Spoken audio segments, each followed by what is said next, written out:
మేలుకో హిందువులు, కులాల కోసం ఆస్తుల కోసం కాకుండా కాన్స్టిట్యూషన్ కోసం కొట్లాడండి.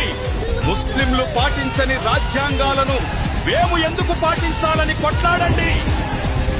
ముస్లింలకు ఉన్నట్టు షరియా లాంటి ప్రత్యేక చట్టాలు మాకెందుకు లేవని కొట్లాడండి.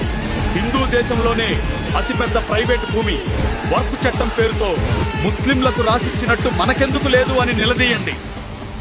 ముస్లిం క్రిస్టియన్లకు మత విద్య ఉన్నట్టు మనకెందుకు రాయలేదు అని నిలదీయండి. కాదు, హిందువులను కులాలుగా విడగొట్టినట్టు ముస్లింలను కులాలుగా ఎందుకు విడగొట్టలేదు అని నిలదీయండి. వాళ్ళు 4 పెళ్లిళ్లు చేసుకున్న తప్పు లేదని, మనం 2 పెళ్లిళ్లు చేసుకుంటే తప్పు అని ఎలా రాశారు అని నిలదీయండి. హిందూ దేశంగా విభజించి హిందూ వ్యతిరేక చట్టాలనే రాసిన రాజ్యాంగం ఆ ధర్మాన్నే పాటించలేదెందుకు అని నిలదీయండి. మన పూర్వీకులకు చదువు లేదు, నిలదీయలేదు. మనం చదువుకున్నాం,